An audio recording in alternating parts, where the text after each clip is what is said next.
Hello everyone, welcome back to the channel. Today's video explores an alternate version of events and characters in a reimagined storyline. This presentation is structured and adopted into an audiobook style format with narration and visuals to enhance the experience. Sit back, relax, and enjoy the story.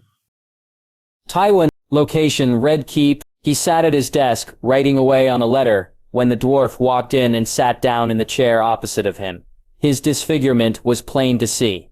He ignored him and continued scratching words down on his letter. The silence dragged on, yet he still kept writing. "The chain looks good on you," Tyrion finally said, breaking the silence. He could never hold his tongue for long, almost as good as it looked on me. "Is it wise for you to be out of your sickbed?" he asked. Still writing, "I am sick of my sickbed." As Tywin dipped his quill in ink, the dwarf looked around the room, exaggeratedly. "Such pleasant chambers you have. Would you believe it? While I was dying, someone moved me to a dark little cell in Migors." He was well aware the Red Keep is overcrowded with wedding guests. "Once they depart, we will find you more suitable accommodations." He continued writing. "I rather liked these accommodations. Have you set a date for this great wedding? Joffrey and Margaery shall marry on the first day of the new year, which as it happens is also the first day of the new century. The ceremony will herald the dawn of a new era." What he had written was all there. The ink had to be dried. "So I take it as safe to say that you are enjoying your new position? What do you want, Tyrion?" He would not be here if he didn't want something. He was what he was after all. The ink was now dried and he started folding the letter. "Why does everyone assume that I want something?" he asked, while his father poured wax onto the letter and then stamped the seal of the hand onto it.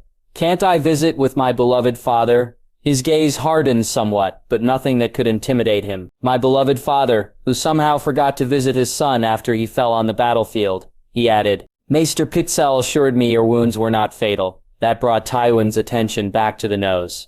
"What madness possessed you?" he asked, once and only once. The foe was at the gates, with a battering ram. If Jaime had led the sortie, you'd call it valor. Jaime would never be so foolish as to remove his helm in battle. And while I was doing that, your grandson, the king, quivered in fear behind the walls. "What do you want, Tyrion?" His disfigured face morphed into a scowl. It would have terrified a weaker man. But Tywin was anything but weak.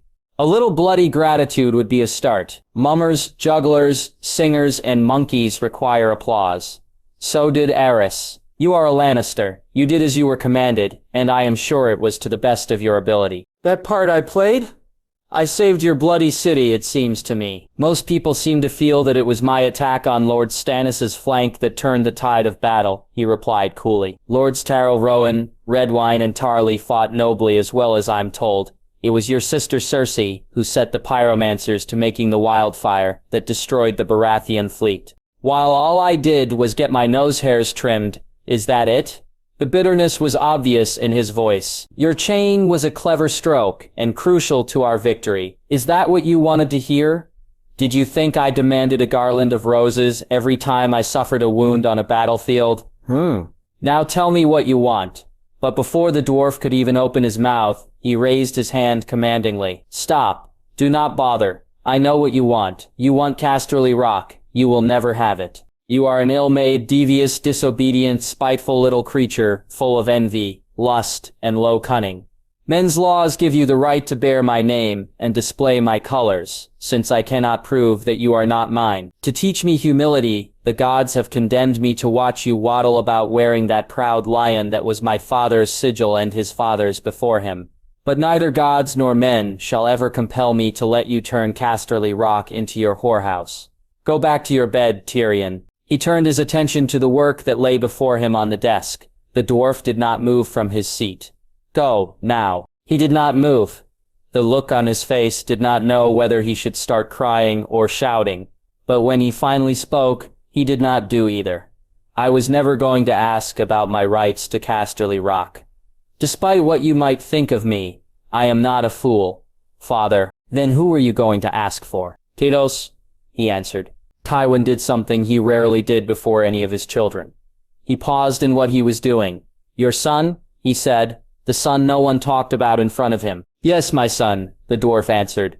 He is a Lannister. He is a child of a lowborn girl. He is my child, and my wife's. I am aware. The dwarf had hidden his wife away for the better part of a year before she discovered.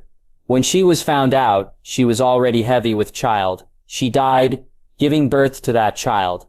It was something that he had seen before. So, you would have your son inherit what is rightfully your brother's. The knights of the Kingsguard are forbidden to marry, to father children, and to hold land. You know that as well as I. The day Hime put on that white cloak, he gave up his claim to Casterly Rock. But never once have you acknowledged it. Just like how you have never acknowledged Tytos. It's past time. What I want is for you to stand up before the realm and proclaim that he is your grandson and lawful heir. Tywin could see the hope in Tyrion's eyes as he spoke. He began to think on the matter. Unlike his father, Tytos had never once shamed the family name. He was not a knight, but that could easily be fixed, as it was ignored. And despite what others might have said, those who knew him claimed that after he pulled the dwarf out of the battle, he returned and held the line. Already he had heard singers praising his name, saying that he had roared with the might of a lion in his voice. While that was utter foolishness, he was everything that his father was not. Very well, he shall become my heir, he finally said, making his choice. The dwarf's eyes widened in surprise as he heard those words. Then he shut them for a moment. When they opened again, they were collected. Thank you, father. He got down from the chair he sat in. I will go inform Tytos of this. Do as you wish. He had a kingdom to run. Cersei, location Red Keep. She smirked as she watched the little bastard toddle into the room with a large book barely grasped in his hands. You're later, father said shortly from where he sat at the table. What's she doing here? He asked in return, looking at her while walking to the table. Our business concerns her too. Sit. He did as he was commanded. Once he sat down, he opened the book before him. You'll be pleased to learn that after one conversation with Olenna Tyrell, I've saved the crown hundreds of thousands on this wedding, he remarked, like what he had done mattered. He had only been given the title of Master of Coin after Baelish had left for the Eyrie to seduce Lysa Arryn. Once he was back, he would have his job back. Never mind that now, father told him. We have something important to discuss. I'm Master of Coin. Saving money is important. Cersei snorted softly at that, making him turn his disfigured head to her. Stop that. You're making me uncomfortable. Good, she thought silently. She enjoyed doing that to him. Your sister has learned that your new friends, the Tyrells, are plotting to marry Sansa Stark to Westeros. He rubbed a stump that used to be his nose. Every time she saw it, Cersei wished that he could have died out there like he was supposed to. She's a beautiful girl, and I do not believe that Willis Tyrell is anything like his younger brother. What exactly is the problem? She would have laughed if their father wasn't there. He was the one who answered. I bring them into the royal fold, and this is how they repay me, by trying to steal the key to the north out from under me. Sansa is the key to the north, he repeated, making it sound like something faintly amusing. I seem to remember that she has an older brother. That older brother of hers threw away his potential Frey wife for Gawain Westerling's eldest daughter, losing House Frey in the process. The surprise on his face was enough to make Cersei smirk a little wider. It was not often she got to see him lost. For words, I am surprised, he admitted once he found his tongue again. I thought Robb Stark had better sense. He is a boy of 16, replied father. At that age, sense weighs for little against lust and love and honor. What's more, the Karstarks have marched home. The young wolf has lost half of his army. His days are numbered. Theon Greyjoy murdered both his brothers. That makes Sansa the heir to Winterfell, and I am not about to hand her over to the Tyrells. The Tyrell army is helping to win this war. Tyrion remarked casually, Do you really think it's wise to refuse them? There's nothing to refuse. This is a plot. Plots are not public knowledge, and the Tyrells won't carry this one out until after Joffrey's wedding. He shared a look with both him and Cersei. We need to act first and kill this union in this crib. And how do we do that? We find Sansa Stark a different husband. Wonderful. Yes, it is, Cersei agreed, looking at her dwarf of a little brother, the victorious smirk on her lips. She was proud of what came next, as it was her idea to begin with. He saw the smirk and then looked at their father's impassive face. She could have laughed as realization dawned on his face. You can't mean it, he practically whispered. I can and I do, father replied. Joffrey has made this poor girl's life miserable since the day he took her father's head. Now she's finally free of him, and you give her to me. That's cruel, even for you. Do you intend on mistreating her? He asked, before the little monster could continue. The girl's happiness is none of my concern, nor should it be yours. She's a child, she's flowered, I assure you, Cersei told him, loving the fact that they were leaving him with no other option. She and I have discussed it at length. There, you see, father said, clearly not expecting an answer. You will bed her, and— No, I will not. Tyrion replied. He did not shout, but his voice did rise. I am wedded. I will not take another. I am not a Targaryen. Your wife has been dead for years now. So has yours, and we've yet to see a new mother at the Rock, he retorted, as he gestured sharply between him and Cersei. Even though she was enjoying this, the mention of that little whore infuriated her. At some point, Tyrion hid her in the rock itself, right under father's nose. They didn't find her until she had given birth, which she attributed to father getting old. If she had been the Lady of the Rock, there was no doubt that she would have found the slut sooner. Father's face hardened. If you will not marry her, another Lannister will marry her. On that we can agree, I suggest, my son. Cersei frowned at those words. If it had been her choice, she would have had that bastard strangled in his crib. Instead, he had been allowed to prance around disgracing the family. What was even more dumbfounding was the fact that father had proclaimed him his heir. I have already proclaimed him my heir, and you wish to give him more? It's because he's your heir that he should marry Sansa. She is the key to the north. After all, their firstborn son would get Casterly Rock, their second Winterfell, and Lady Sansa deserves more than a disfigured dwarf for a husband. Instead, you wish her to have a disfigured bastard for one. Cersei asked him with poisonous sweetness. Enough, father said, silencing the two of them. Very well, Tytos shall marry Sansa. He turned his head to her. And you shall marry Westeros Tyrell. She froze with her victory still on her lips. She stared at her lord father. I will not, she said. He's the heir to Highgarden. Tyrion's son will secure the north, and you will secure the Reach. No, I won't do it. Yes, you will. You're still fertile. You need to marry again and breed. The mere fact that he spoke to her like that enraged her. I am Queen Regent, not some broodmare. You're my daughter, he shouted. One of the few times he had done so to her. She flinched away from it, shock evident on her face. She had never seen him look so angry. You will do as I command, and you will marry Westeros Tyrell. She started shaking her head and put an end to the disgusting rumors about you, once and for all. Father, don't me do it again. Please, she began to beg him. Not another word, he told her, as he stood up. He looked at them both. My children, he said with no small amount of disgust in his voice. He walked away. Cersei sat there, trying to understand what had just happened.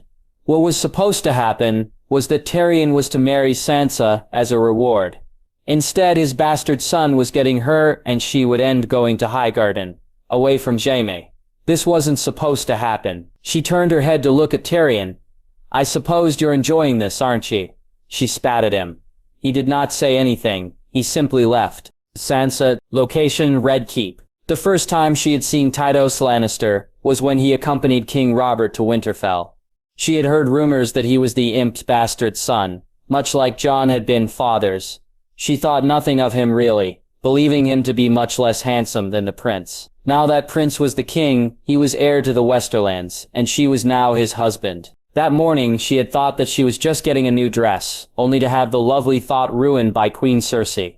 She had considered fleeing, but stopped when she was threatened with being dragged to the Great Sept. She promised herself that she would not cry, and she could have a small moment of pride when she did not. The feast was small compared to the few she had been to.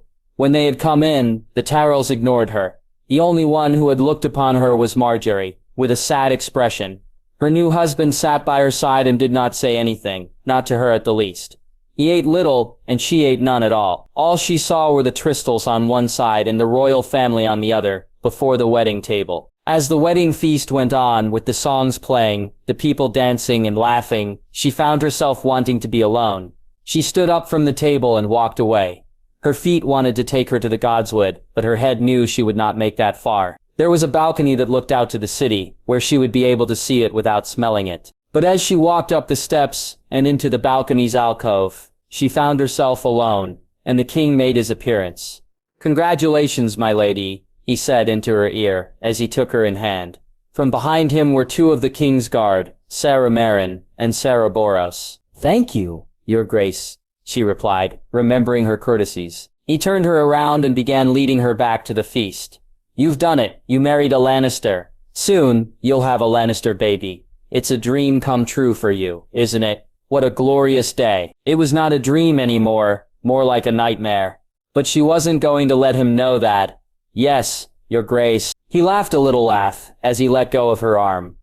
"I suppose it doesn't really matter which Lancer puts the baby into you. Maybe I'll pay you a visit tonight. How'd you like that?" Her eyes flickered away from him. While she did not say anything aloud, she was screaming inwardly. "You wouldn't," he asked her, somehow seeing that her horror. "That's all right, Sarah Marin, and Sarah Boros will hold you down." Suddenly, there was a powerful hand gripping the king's shoulder, turning his arrogant sneer into a look of pain. "Are you threatening my newly wedded wife?" the voice of Tytos Lannister asked him quietly. Sansa was relieved to see her new husband standing behind Joffrey. Even though he was younger, he was just as tall as his cousin. Unlike the other Lancers she had seen, who preferred their hair long, his was cut close, very close, to his head. When one looked at his face, the first thing they would have noticed was the black eye patch around his left eye. The king continued to be held there by that grip, letting out small whimpers of pain. It was only when the two Kingsguard present there took a step forward that Tytos released his grip. It took him only a moment to regain his sneer. "Of course not. I was merely offering her my congratulations, and I supposed you offer your congratulations much like your father, only more violent," his cousin replied. The king turned to look at him and Sansa knew he was angry, but her husband did not flinch. "Go away, Joffrey. You have a betrothed. Go to her." For a moment, it looked like he would do just that. He slipped past his cousin, but only to go to the balcony above the feast. He clapped his hands like a child who had just been given a new toy. "Time for the bedding ceremony," he declared loudly. The men cheered loudly to that, and the women giggled. Sansa was filled with horror at his words. But then Tytos spoke. "There will be no bedding ceremony." The king turned to look at him. "There will be if I command it." "Very well, I shall let only one piece of clothing be taken off of me." She only saw the right side of him as he reached up and took off his eye patch. The music stopped, as did the men who had started making their way to the steps. The ladies who looked up him gasped in horror and fright, some of the weaker ones fainting to the floor. Her husband took her by the hand and led her gently but firmly back down to their table. "Father, make sure she eats something before you escort her up to my rooms," he told Lord Tyrion. Then he walked away, his eye patch still gripped in his left hand. Men and women part before him as he walked out of the hall. Sansa found herself sitting down at the table again. Her husband wanted her to eat, but she was not hungry. If she did not eat anything, he would know. That would only make the night worse. She forced herself to eat some pieces of the meat before her. When she swallowed the last piece, Lord Tyrion was already by the table. She stood up and took his hand. She knew all eyes were following her as they left the hall. Eyes filled with lust or disgust or pity or outright hatred.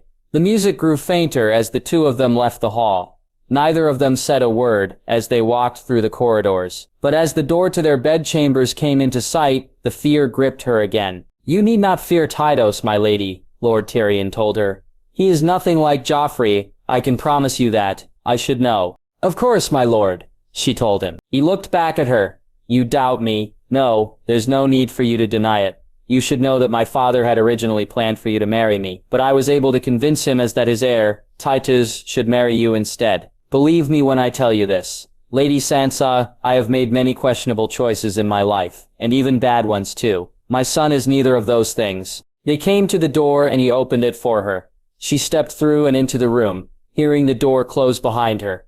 It was quiet, but to her, it was as loud as the bells in the city. The room was luxurious, but not grandiose in its luxury. The most dominating item in the room was the wedding bed, but her husband was not waiting there for her. Instead, he was sitting at the small desk nearby, the scratching of a quill surrounding him. His doublet lay on the back of the chair, but he still wore his tunic. His patch sat on the desk to his left. "I know you are there, my lady," he said, without looking up or turning his head. "What are you writing, my lord?" she asked, trying to keep the fear out of her voice. "A letter to your brother and mother, telling them what has happened?" She was surprised to hear that, and she was glad he could not see her face. "But why?" she asked. They're traitors. That doesn't excuse the fact they deserve to know firsthand what has happened to you. She walked a little closer to the desk and saw something leaning against it that made her gasp. Is that your family's sword? He asked. Yes.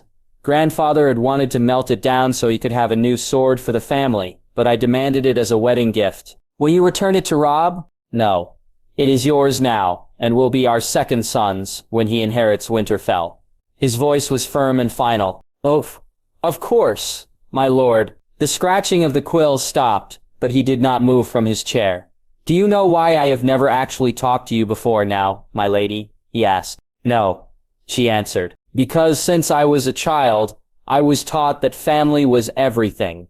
Then I had heard about how you betrayed your family because you were too blind in what you thought was love. You can see how low I thought of you. Tears came to her eyes at those words. They managed to worm their way past her and delve deep into her heart. Haven't I suffered enough for that already? She asked, her voice already becoming thick. It still hurt her to remember how she ran to the queen and told her what her lord father was doing. All because she was loved with Joffrey and couldn't see the cruelty until it was too late. Yes, you have, he answered with a surprisingly gentle tone in his voice, making her tears stop. You were also kind to Sandor, which redeems you somewhat in my eyes. You know of the Hound? She had not seen him since the Battle of the Blackwater. He's the one who taught me to fight. He stood up from the desk. He reached out for the patch and took it, looping it around his head in a manner that was well practiced. Whatever we might think of one another in the past, it is different now, my lady. We are husband and wife, wedded in the eyes of the Seven, so I will only hold you to do one thing. What? She asked him, unsure of what it was he was going to ask of her. He stepped away from the desk and turned to face her. His tunic was a crimson red and hung on his body to show what it was, with a sense of modesty. A cord of yarn hung around his neck, and attached to it was a tooth, yellowed with age. Beneath the tunic she could barely see a mass of white scarring on his left shoulder. Stay faithful to me and our family, and I will do the same to them and to you. She didn't realize how close he had gotten until all she could see when she looked up was his eye and the patch. But those words, she never thought that she would hear them from a Lannister. They carried themselves with a quiet weight, and yet were spoken gently. She looked at his face and met him with her answer. As you say, my lord. Something flickered in his eye, but she did not know what it was. Good. Let us retire. I imagine that we're both tired from today, and could use a good night's rest. He turned around and began taking off his tunic. That surprised her. But the bedding. I will not bed you until you are willing, Sansa, he told her as the tunic came off and fell to the floor. But the people are expecting it. You mean my lord grandfather and lady aunt are expecting it? He replied as his pants fell down to the floor as well. They can go fuck themselves. You will be bedded when you want to be bedded, not before. Anyone who tries to say or do otherwise will have a problem with me. She felt the promise in those words and just knew that he would hold to them. The words of his father came back to her, and now she knew that he had been telling the truth. Thank you, my Tytos, she told him. Come to bed, Sansa, he told her back as he slipped beneath the covers. And she did. Yeme. Location, throne room. The king was dead. His son was dead, and the person being blamed for it was his brother, all because he had held the cup that killed Joffrey. He had been arrested mere seconds after Joffrey had died, and now he was going through this farce of a trial. And it was a farce. Amy could tell that much. The evidence Cersei had collected against Tyrion was outrageous to say the least. It had started out as a few good things that Tyrion had done, and they got worse from there. Talking about how he planned to kill Joffrey. If he looked at the chairs seated before the Iron Throne, he could see that the fat flower was eating up every word. The Red Viper was amused, and his father just watched Tyrion with his eyes. Cersei sat as close as she could to the Iron Throne, her satisfaction evident on her face as she watched the proceedings continue. If he looked out to the galleries of people there, he saw his nephew and his new wife sitting close. It was a match he had never really thought would work, and yet they sat together. Tyrion himself sat in the stand before the throne, looking oddly comfortable.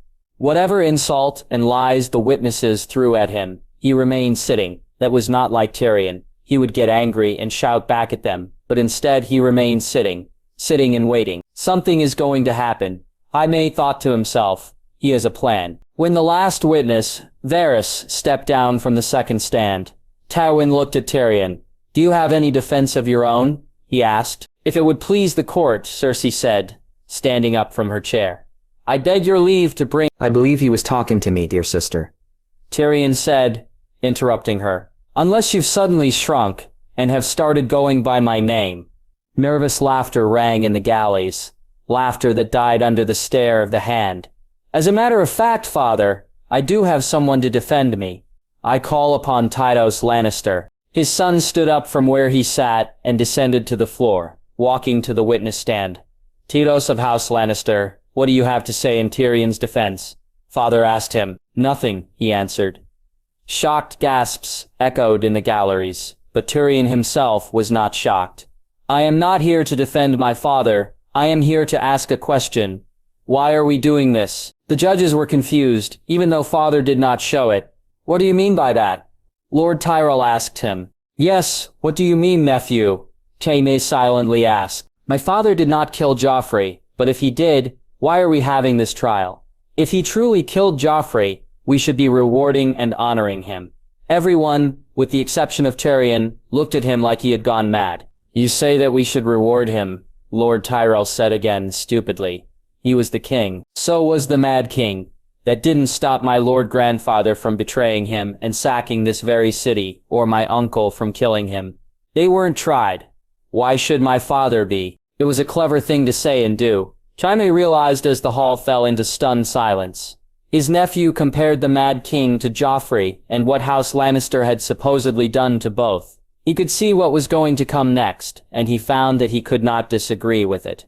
Cersei could, however. Joffrey was nothing like the Mad King, she declared, her hands clenching the arms of her chair. He was a good, kind, strong boy who was destined to become a great king. Here, Maester Pycelle said in his wheezing voice. Here, the Kingsguard, except for him, said, as one. The galleries, particularly the witnesses Cersei had found against Tyrion, began to echo the sentiment. But then Tytos did something unexpected. He laughed, he threw his head back and laughed loudly. His laughter echoed throughout the hall, making it sound like there were many versions of him laughing there.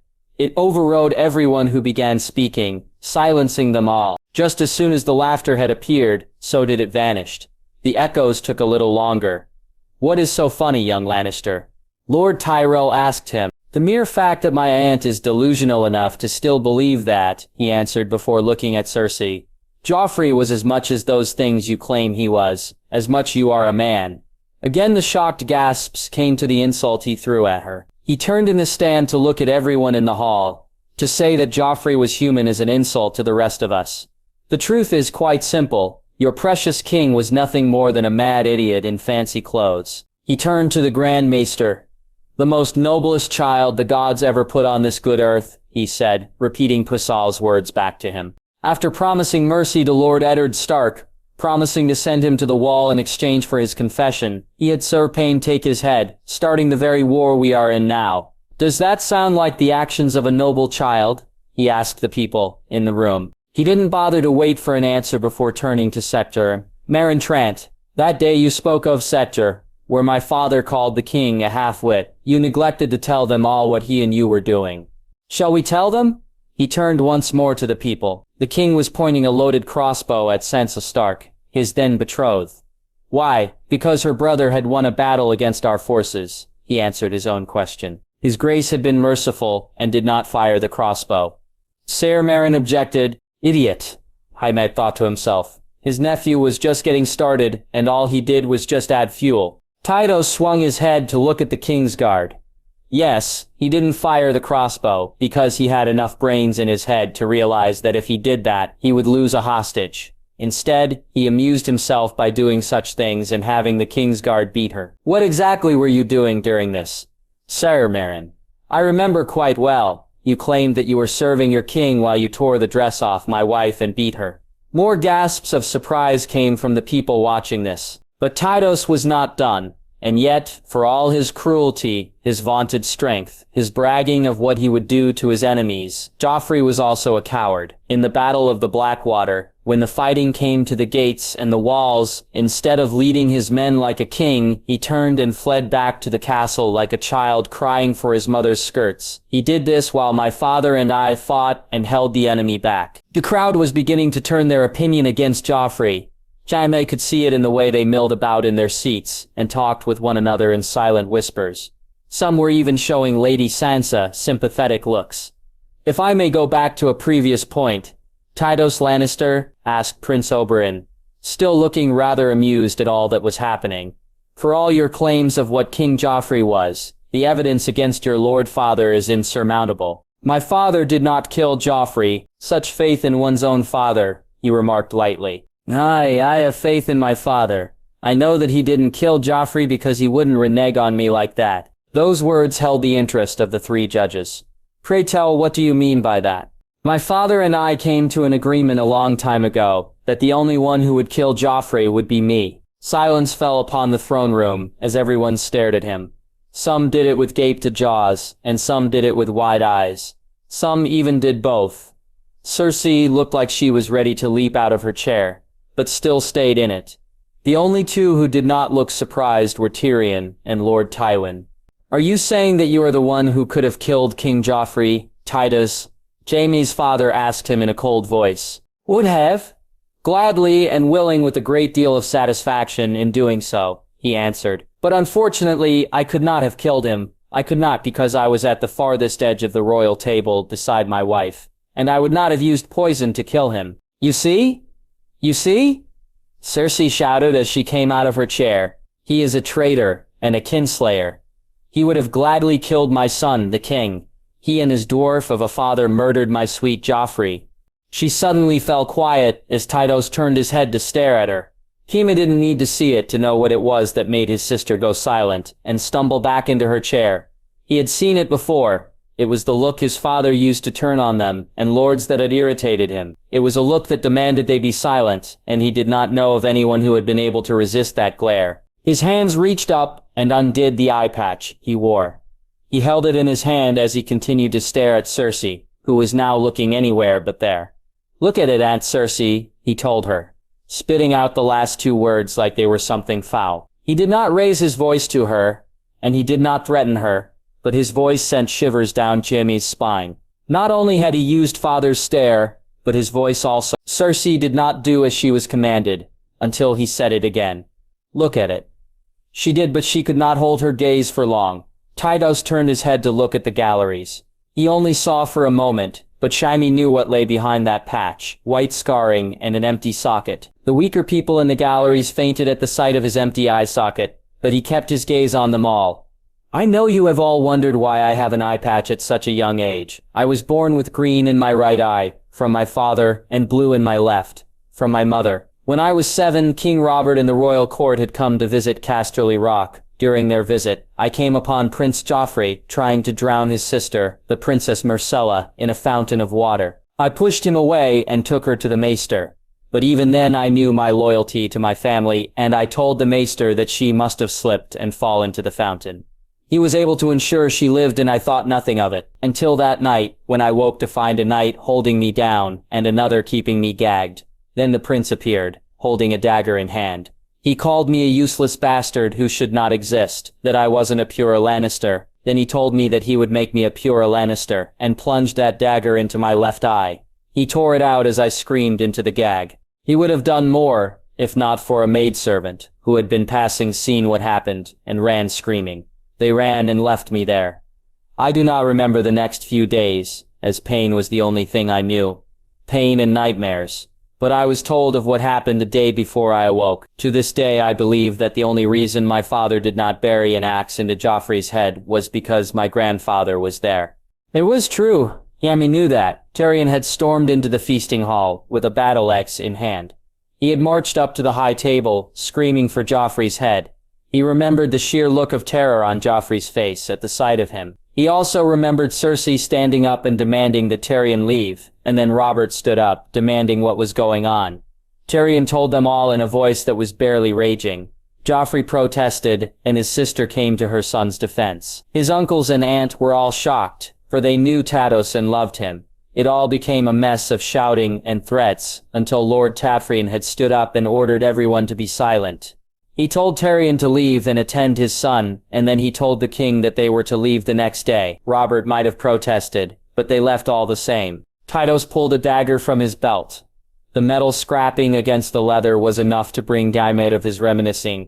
"This is the dagger that took my eye," he said to all, holding it high.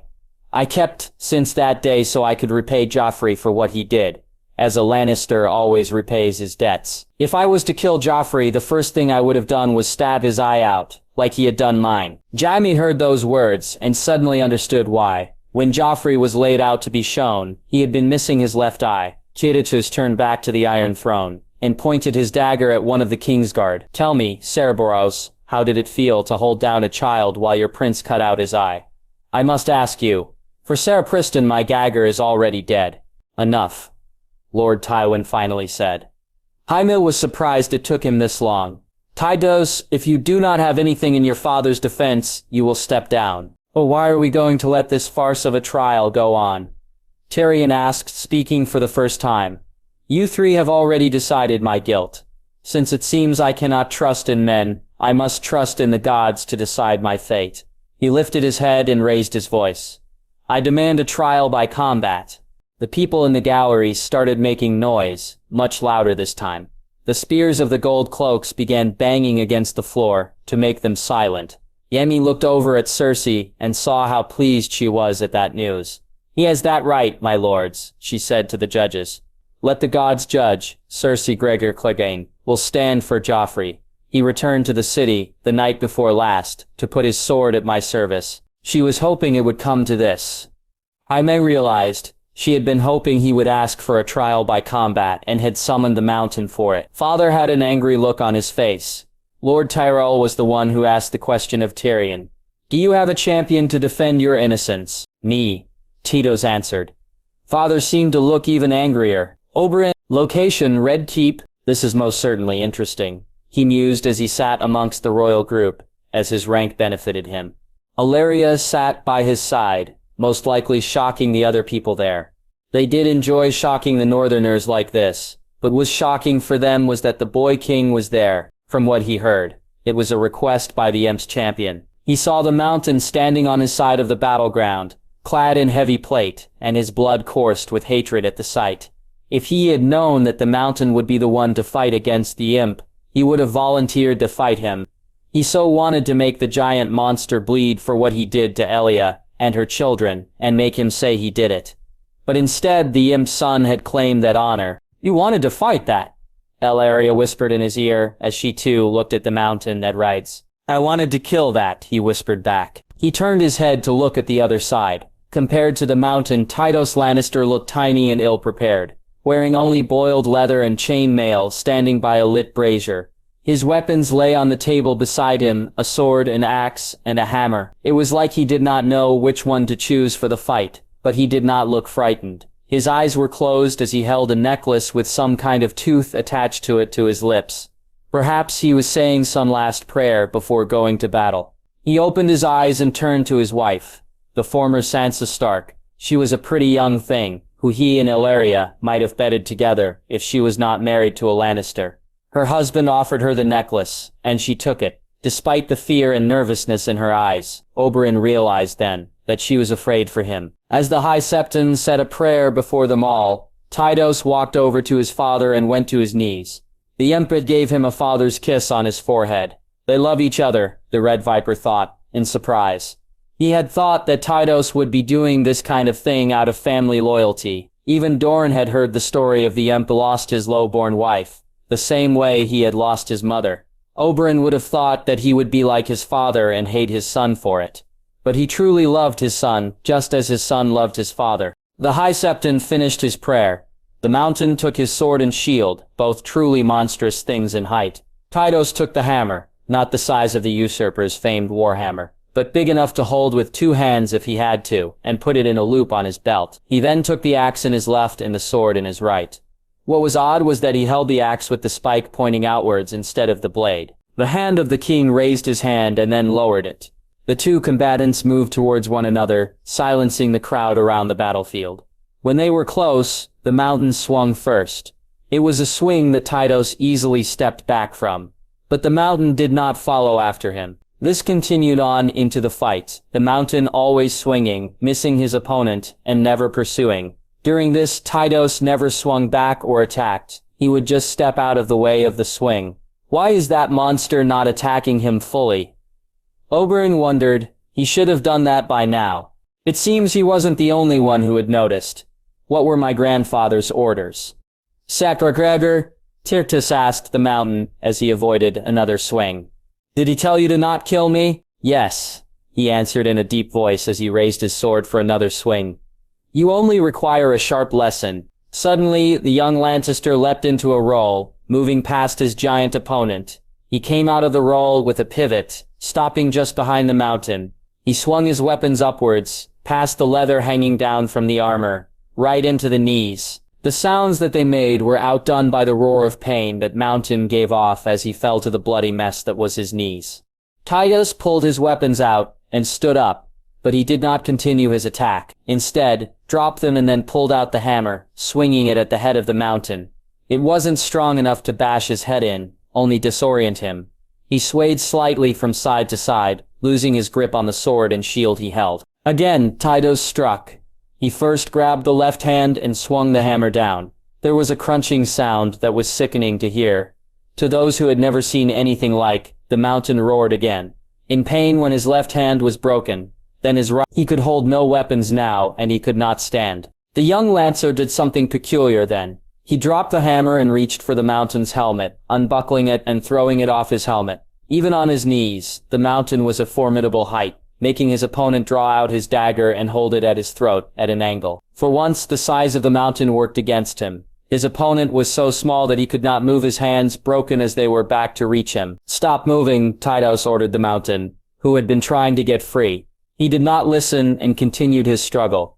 The Imta's son fought to hold him there. Bring that fucking thing here, now, he shouted to the two men standing next to the brazier. They grabbed hold of it and started bringing it towards them. The Mountain fought even harder to get free.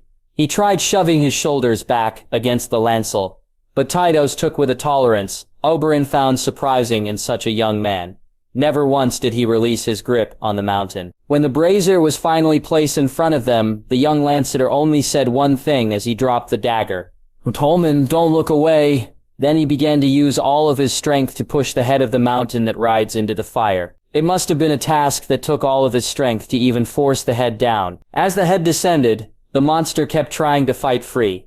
Oberyn saw blood fly when his shoulder struck the Imta's son in the eye, but he still held on, forcing the head down and down. It wasn't until the Mountain's head was fully in the brazier that he started screaming. It was a deep roar of a scream that gradually grew higher and higher as his face burned. His struggling became more and more frantic as the screaming rose. The Lancer must have felt the heat in his hands, but still kept him held down. Eventually the screaming stopped, but Tytos kept holding him down. It was only when the struggling stopped that he pulled the Mountain that rides out of the brazier with a deep red on his hands that Oberyn had seen on very sunburnt skin. But the worst sight was Sacre-Gregor's face. It was a blackened mess with flesh already being burned through and scarred. If the man had lived, his face would have been like that of a demon from one of the seven hells. With a seemingly great effort, Tytos pushed the Mountain's corpse down onto the ground and stepped back, breathing very heavily. You will have to forgive me, Say, he said to the corpse. I could not find a bedsheet to catch fire on you, so a brazier had to do. It did for Sandor after all. Oberyn knew the name of the hound, and he knew that he and the Mountain were brothers. But why would a Lancer concern himself with one enough to kill the other in his name?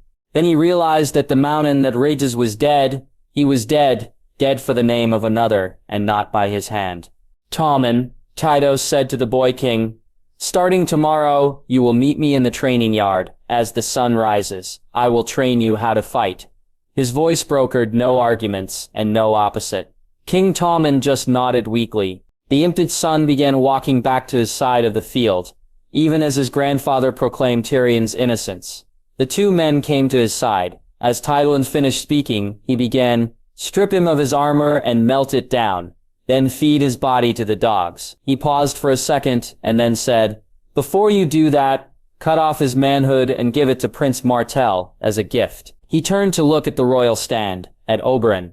He raised his red hand in a little salute before lowering it, and kept walking back to his father and wife. The Red Viper watched as he went, seeing how he cradled his red hands. He found himself chuckling. There was a kindred spirit in the young lion. They just wanted the monster dead, only for different reasons. As for the gifted manhood, well, how could he and Dorne refuse? Tommen, location, Red Keep. You're late. Tytos said. He walked into the yard. Margaery, her ladies, her brother Loras, followed him, and probably so did half of the court. Margaery invited me to share breakfast with her, he answered quietly. And did you enjoy this breakfast?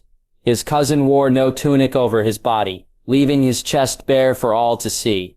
He heard a few of the ladies giggle, but he didn't know why they would. All he could see was the massive scarring on Tytos's left shoulder that traveled down his arm and across his chest. It was a horrifying thing to see, but it was also something he could not look away from, like the hound's face. Yes, he replied, making it sound like it was a question. Tytos just snorted. Get over here, he ordered, pointing to a spot right in front of him. His hands were wrapped in white linen. He went to the spot like he was told. What are we going to doing, cuz? He asked him. After what he saw yesterday, Tytos scared him. Not like Joffrey, but enough. I am going to be teaching, you are going to be learning. Oh, okay. What am I going to be learning? The first thing any warrior needs to learn. Pain. He swung his right arm, and Tommen felt a stunning pain in his cheek. He fell to the ground as it blossomed. He heard gasps, but didn't see where they came from. Get up, Tommen. He did so, and was punched in the other cheek. He fell down again, and this time tears began leaking out of his eyes. Get up. He shook his head, not wanting to. He got a foot in his tummy, and he rolled away from it, even as the pain erupted in his tummy. A gross thing filled his mouth, and he hurled it out. Seeing it there on the grass made him even sicker, and he hurled again. A kick hit him again. He fell to the ground. Once more. Get up, Tommen, he heard Tytos tell him. Just because you're on the ground doesn't mean I won't hurt you. Get up. He was crying now. Everything was hurting. Why are you doing this? He asked. Why was he acting like Joffrey? Why was he being this mean? All it earned him was another kick. Get up. Not wanting to get kicked, he did as he was told. But that just earned him another punch that sent him down to the ground. Faintly he heard the court saying something. Shouting words. Good Sarah, stop this, he heard Margaery cry out. I'm not a knight, Tytos replied. I am, Sarah Loras cried. As he looked up, Tommen saw the Knight of Flowers, clad in the white of the Kingsguard, step forward. Stay out of this, Tyrell, his cousin told him. I will not. I am one of King Tommen's 7, and he reached out to stop Tytos, only to have him be punched with a sound that echoed in the air. Loras, Margaery cried, as her brother fell out of Tommen's sight. Get up, Tommen, Tytos told him. But he didn't want to move. He just wanted to lie there until the pain away. But then he got another kick in his side. Are you going to cry for your mother? Are you going to run for her skirts? Joffrey did that every time something happened. He didn't lie. Are you Joffrey? No, he wasn't Joffrey. He knew that. I'm not Joffrey, he said in a voice filled with pain. Yes, you are. You're both sobbing, pathetic, excuses who always cry for their mother when something goes wrong, never trying to fix it themselves. Now get up. He didn't move and it earned him another kick. I thought you were a Lannister, Tommen. What are our words? His breath came in ragged gasps and breaths. But he could still answer. Hear me roar. Are you a lion? Am I going to hear you roar? I am a lion. He tried to get up, but soon as he stood, another punch sent him back down. All I see is a mewling cub. He's just a boy. Someone shouted at his cousin, but he did nothing to reply. But it was the shout that made Tommen start to get back up. Was that mother coming towards him? Was she trying to stop this? No, he would not allow it. He stood up and leapt at Tytos with a scream, already swinging wildly. But then the world turned upside down, and he found himself on the ground, facing his cousin, who had his fist pulled back to punch. But then he lowered his fist and released him. Good, he said approvingly. Everything still hurt, but it fell to a dull ache. He could still feel tears on his face. Why? He asked his cousin. For some reason, he reached down and held up the necklace of the lion's tooth. Do you know how I got this? He nodded. It was a story he had heard a lot of times from family and the like. Grandfather and his family were riding through the mountains, and one night, a barely grown lion attacked Tytos. They barely fought, but the singers would have him believe that it lasted for hours. before the rest of the party fended it off, leaving Tytos with a wounded shoulder from where the lion bit and clawed him, but also with a tooth he had knocked out of the lion's mouth. Do you think that it was nice and easy when I tried fighting that lion off? No, it was painful. I was half numb with the pain, and that pain stayed for the next week. Training to be a warrior is not going to be easy. Tommen, it's going to be hard, tiring, and most of all painful. Pain is going to be with you every step of the way. And even when you are done training, you find yourself on the battlefield, and the pain will be there too. It's best for you to know it early, to know pain and focus past it. That was how the Hound trained me at the start. The king was fascinated by the words he heard. Does it work? He asked. What makes you think I'm not in pain right now?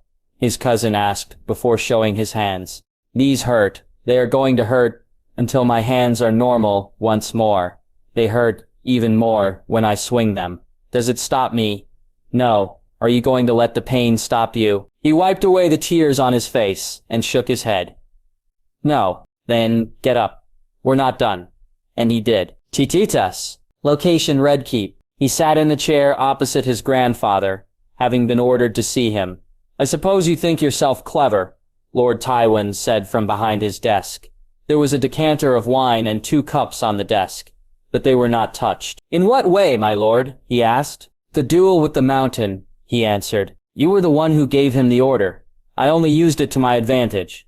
Of course, he didn't mention having placed orders to have Ser Gregor's meals drugged as soon as he had arrived, so he would be slow and weak by the time the duel started. Both he and his father figured out he would have been the only one Seri would call if it came to a trial by combat. I was talking about your little gift to the Martells. Prince Oberyn came to King's Landing for the chance to kill the mountain. Since he didn't do it himself after coming all that way, I thought it best to ensure he left with some kind of a gift. A gift would have been the mountain's head, yet you give him his manhood. They do say that he raped Princess Elia before she was killed. They sat in silence for a moment longer. Is there anything you need, my lord, or am I just here to being scolded? Lord Tywin ignored that remark and continued on. You will be sent to the Westerlands soon with my brother Kevin. There you will be taught in how to rule. After you come of age, you will be knighted. I will not. You most certainly will. No, I will not. I lost my faith in knighthood and chivalry. The night 2 Kingsguard held me down, while my cousin cut out my eye. That had been why he had sought out Sandor to train him. He could still remember that day, him all but running out into the courtyard with the bandage still wrapped around his head, going to the Hound with his helmet closed shut and telling him to train him. Sandor opened his helmet's visor to look at him better. Why don't you go find a knight to teach you, boy, and get the fuck out of the way of my horse? He demanded. But Tytos stood firm. I don't want a knight to teach me. I want you to teach me. Sandor looked at him longer, and then he climbed down from his horse, agreeing to it. The lessons he had learned were painful and many, but he learned and survived. I will go to the Westerlands, gladly, but I will not be a knight, he said. I'm sure Sansa will finally enjoy being out of King's Landing. This place has not been good to her. It was a slow thing, but he found himself beginning to enjoy the company of his wife. If you cherished your wife in such a way, you should already have gotten her with child. He frowned. I am not a monster. I will only bed her when she is willing to be bedded. His grandfather only looked more disappointed.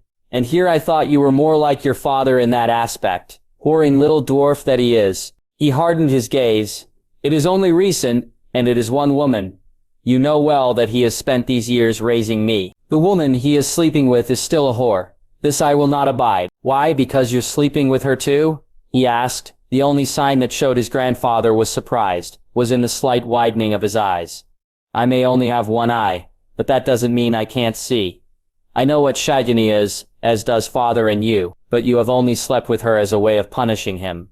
And what if I am? Then the Westerlands and the rest of the 7 kingdoms will breathe a sigh of relief once they finally get over your death. Is that a threat, Tytos? He shook his head slightly. No, it is a fact. Despite that your bannermen follow you, they do not like you. They find you overproud, insensitive, far too ruthless, and much too concerned about your legacy. Uncle Shamie told me about your wish to establish a dynasty that lasts 1,000 years, but you're too blind to realize our chance for a 1,000-year dynasty has long since passed. It passed when House Lannister stopped being kings of the Rock and became lords of the Westerlands. The fury coming from those eyes was almost palpable, but he did not flinch from them. His father had taught how to weather the Lion of the Rock. The silence dragged on before the lion spoke again. And how would you go about it then? Be like your namesake, and forgive every slight made against the house. He shook his head. No, I won't. Father named me after his grandfather, because he wished to have that name be remembered with strength again. Lord Tytos was too kind, I have heard. But you are too ruthless. Grandfather, I would be kind when I can, and ruthless when I must. Foolishness, he stated. Smart, Tytos said back. What has your ruthless gotten you, my lord? It has brought House Lannister out of the mud my father was dragging it through and given the Seven Kingdoms 20 years of peace. And now the house name is being dragged through a different kind of mud. All because you don't know how to take no for an answer. He had known about the plans to marry Aunt Cersei to Prince Rhaegar and Prince Oberyn. Had quite the tale about him, his sister, and a trip by ship to Casterly Rock. Do you hate me, boy? On the contrary, grandfather, I respect you. For all you've done wrong, you've done as you've claimed and brought the house back from the brink to where it can be respected once more. But respect can only go so far. Once you pass on, I will be left to clean up your mess, and I will try and do so. Very arrogant of you to say something like before you even learned to rule. Aunt Genna once told me that I was as much as Tyrion's son as he was yours. His one eye narrowed. I hope to the gods that's true. Lord Tywin's face did not change. Explain. Don't be coy, my lord, he said the two words with a spitting hatred. We both know that you used Joffrey's death in an attempt to get rid of my father. He is a disgrace to the family name. He is my father. Tell me that you never loved your own father in spite of what he was. He received no reply. I thought as much. It will be your last attempt to do so, yours and Aunt Cersei's. And do you plan on enforcing that? If it happens again, and I find out that it's either of you, I will kill you. To that the Lion of the Rock scoffed. No man is as accused as the Kinslayer, boy. You seem to forget that. You seem to forget that I had no qualms in admitting to wanting to kill Joffrey. What makes you think that I wouldn't do the same to you? I am your family, Lord Tywin declared. Tytos kept his gaze level on him. You may be my grandfather, and Cersei may be my aunt, but I don't see you as family. Your house is your family. Your blood is your family. No, family is the people you choose to be your family. Tommen and Marcella, they are my family. Uncle Kevin, Aunt Genna, and Sandor, they are my family. Joy Hill, your brother's bastard daughter, Uncle Shime, for all his faults, is family. The man in Lancelsport who taught me how to fish, and who I make an effort to see when I can. Septon the Dict Broom, who first taught me how to wield a sword and who I always spar against when I can. And Podrick, my father's square, is family. You and Cersei are not my family. He stood up from his chair, and if you are not my family and turn against me, I have no qualms about destroying you. He held his gaze against Lord Tywin as he spoke. Good night, my lord. Please let me know when it is time to leave for the Westerlands, so I, my wife, and my father can make our preparations. I will see myself out. He turned and walked out of the room, keeping his eyes straight as he walked, closing the door behind him. Things were going well. He had been named heir to Casterly Rock, and everything that came with it. He and his father managed to create a plan that was able to save his life, kill someone Tytos always wanted to kill, for what he did, and stave off Dorne for a bit longer. Marcella was safe, and he was currently working on getting Tommen out of his mother's clutches by teaching him how to fight. This would all work in the end. He wasn't his grandfather, who was blinded by what he could see. He saw the truth of the matter. House Lannister was one step away from losing the Iron Throne. The Dragon Queen was coming. He knew the truth of Cersei's children. He did wonder how no one had seen it before. The war started, and wanted to make them safe. And Marcella was safe in Dorne, betrothed to Prince Doran's youngest son. Once word of Daenerys Targaryen's eventual march on Westeros reached him at the Rock, he would have Tommen brought there. Officially to square, but also to keep him out of the way. That would only leave his grandfather, and if he was lucky, Aunt in King's Landing. He was counting on the fact that Cersei would want to rule when Tommen leaves, thus making her and Tywin fight for control in the capital. Amidst that chaos, the Targaryen queen will descend. House Lannister earned King Robert's favor by murdering Princess Elia and her children. They would earn House Targaryen's appeasement by sacrificing Lord Tywin and his daughter, perhaps even his son, if Tytos cannot persuade Jaime to come with Tommen to the Rock, and ensuring that Tommen gave up his crown. What came after Tywin's death would be him ruling the Westerlands for Daenerys Targaryen. Lord Tywin was respected and feared by the lords of the lands, and they will most likely think that he will be easy pickings. He will rid them of that notion, but he will not be like Lord Tywin. He was a lord who ruled by ruthlessness.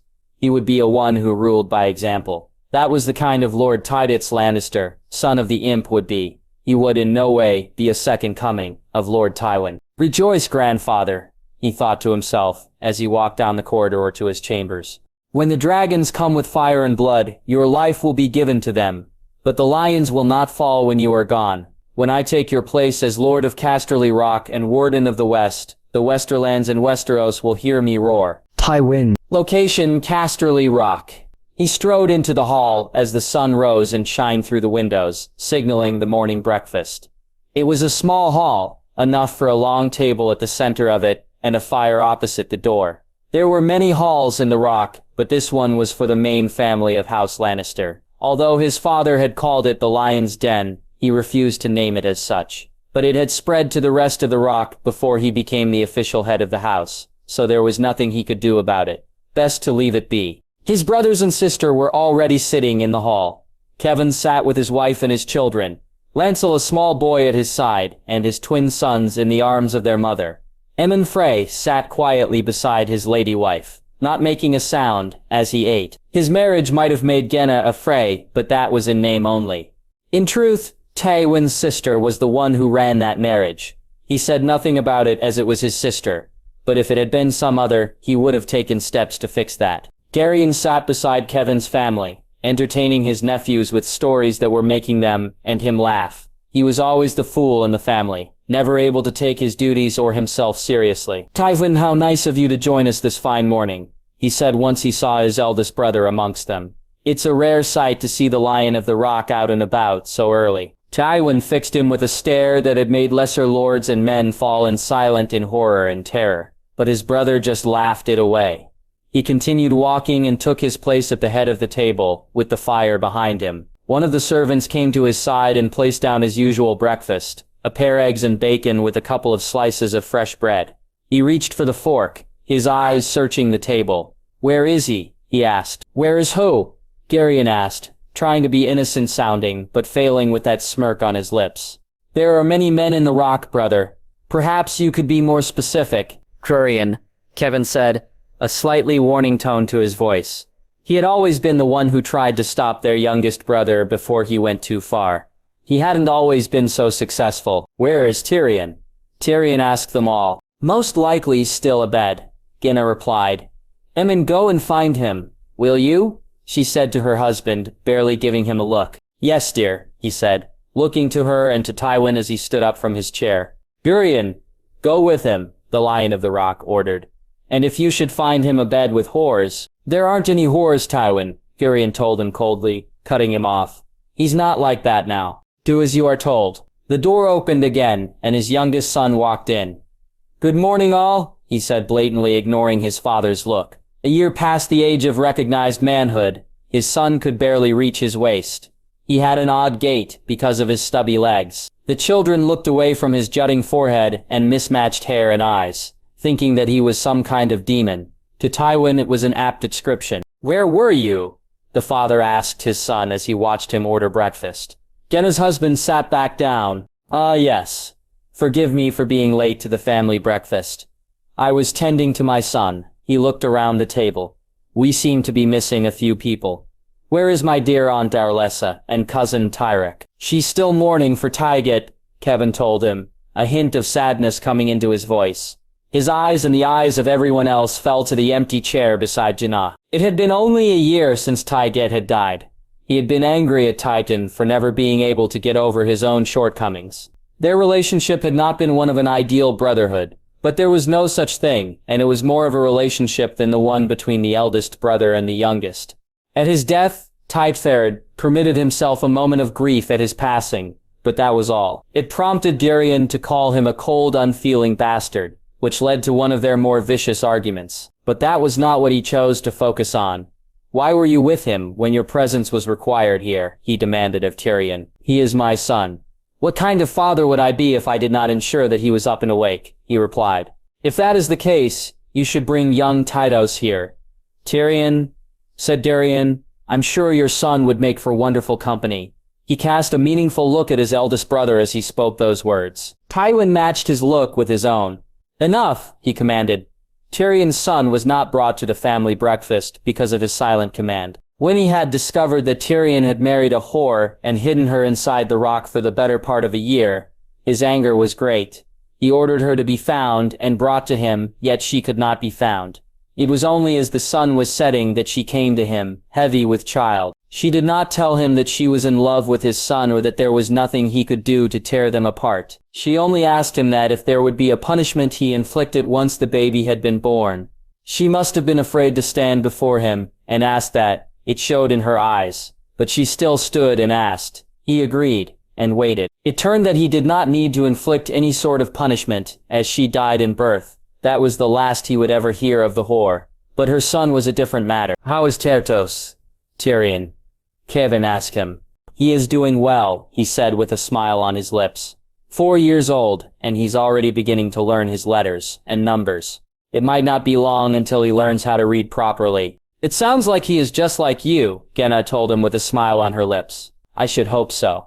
I also hope that he gets taller than me." Tywin ignored him and focused on his breakfast. When it came to Tyrion's child, he ignored it and silently demanded that no one spoke of it either. The rest of the breakfast passed this way, and when it was done, he left for his chambers. There was work to be done, and he could not waste time with family to ignore it. No one said anything as he left. It was common occurrence. As he strode through the corridors and halls of the Rock, the servants, men-at-arms, household knights, the squires, all of them bowed their heads to him. He paid them no mind. Why should he? He was the Lion of the Rock. This was his domain, and they lived here at his pleasure. If any one of them did not live up what they were supposed to do, they would be gone or killed at his order. As he reached the door to his chambers, he paused outside the door. There was a voice coming from inside. Through the door it was muffled and unintelligible. But he could hear enough of it to know that it was a young voice belonging to a child, who had brought a child to his chambers. Whoever it was would be punished along with the child. He opened the door and walked in. The first thing he saw was the child sitting in his chair staring at the book in front of him, his lips moving as he said, 10-0. The second thing he noticed was the golden hair on his head. The third was the different colored eyes. His grandson sat in his chair. "What are you doing in here?" he asked the boy. He looked up and his eyes lit up with surprise as he came in and closed the door behind him, still waiting for an answer. But even though there was surprise in the eyes, there was no fear. He looked back down at the book. "Counting," he said simply, pointing at the writing on the paper. "You came into my chambers so you could count." It was more of a statement than a question as he crossed the room and stood in front of the table, staring down his grandson. The boy raised his hands up away from the page. "I did not touch anything," he said in his clear boyish voice. "That is not the question I asked you. Did you come into my chambers to count?" He was silent for a moment before shaking his head. "No." He climbed down from the chair and walked over to the fireplace, where a portrait hung over it.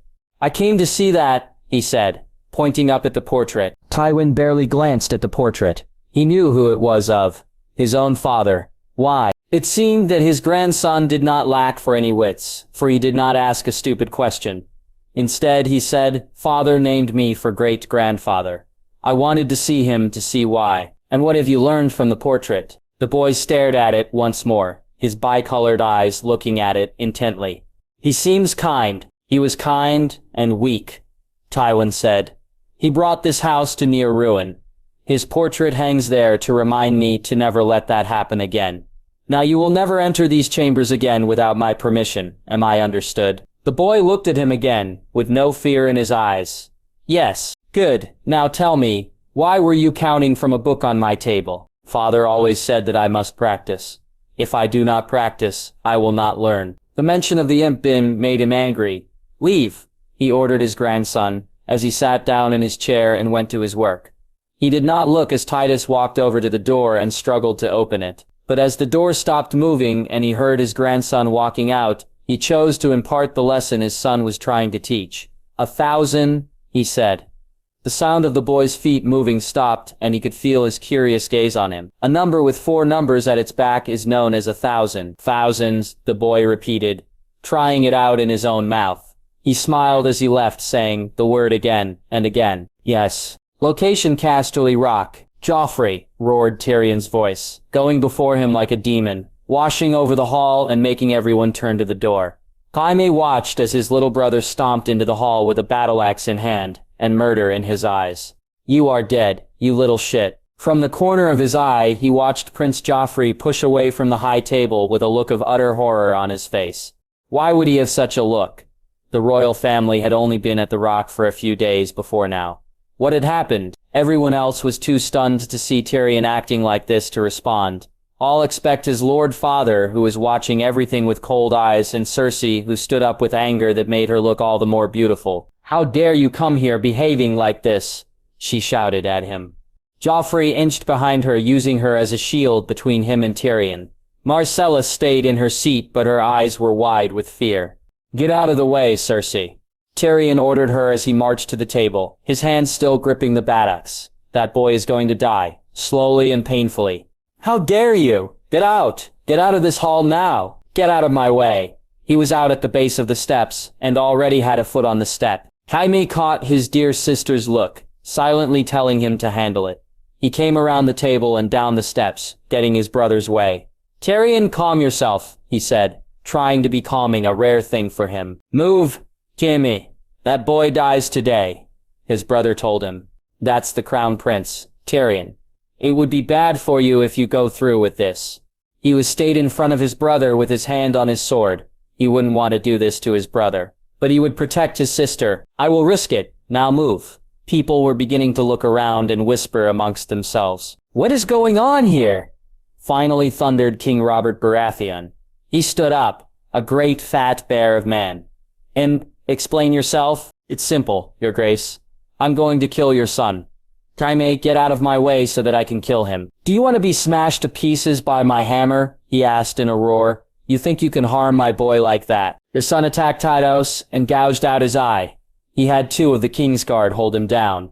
His cries silenced the hall, and Jaime felt a cold feeling wash into his stomach. A quick look back told him that Myrcella was horrified. Robert was confused. His father was watching everything. Cersei was already beginning to refuse to listen to him, and Joffrey cowered behind her. What did you say? The king said, his voice at a normal for once in his life. I am saying that your son, the crown prince Joffrey, came to my son one night with 2 members of the Kingsguard and tore out his eye with a knife, Tyrion said through grated teeth, his hands trembling as they held onto the battle axe. That's a lie, Joffrey shouted with his voice high with panic.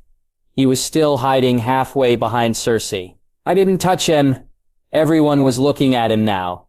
Jaime saw the looks on his uncles' and aunt's faces. It wasn't good to see the looks of horror. It made him look guilty. Is this true? Robert asked Tyrion. Did you not just hear your son? Cersei demanded. He just said that he didn't. Be silent, woman. I was asking the imp. Not you, he roared at her. Answer me, Tyrion. Is what you say true? He sounded more like the warrior he used to be in that moment than the fat drunk Jaime knew he was. It is true, King Robert, and now I've come to repay the debt, like a proper Lannister. Tyrion answered, looking Joffrey straight in the eye. He took another step up the stairs, but Jaime still blocked his way. Get out of my way, Jaime. If you harm my son, you will be branded a traitor to the crown, and will be punished accordingly. Cersei shouted at him. 7 hells, the king shouted. Your son did this, Cersei. You bloody Lannisters are always going on about your bloody debts. It seems to me that it's time he learned how to pay it. He's lying. I didn't do anything. Joffrey shouted, still hiding from behind her skirts. Tyrion took another step upwards, and Jaime drew his sword a half-inch out of the scabbard. I will draw my sword, brother, he told Tyrion. Don't make me draw it fully. You know you can't best me. Get out of my way, Jaime, he said back. I'm going to make that little bastard pay. The sound of a chair scraping the stone floor filled the air. Be silent, their father ordered everyone, as he stood. He did not raise his voice. He did not have to.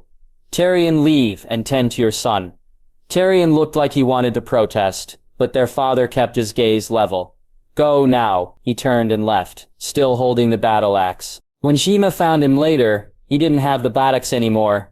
He was sitting by his son's bedside. He looked like he hadn't moved in a couple of hours. But compared to him, Shima's nephew looked far worse. He was moaning as he tossed and turned in the bed. Fresh bandages wrapped around his head and the eye. His hand was held tightly by his father. Thank you for listening to the story. If you enjoyed this reimagined story and audiobook style presentation, feel free to like and subscribe for more content like this. New stories and alternate scenarios are updated regularly. Now see you in the next video.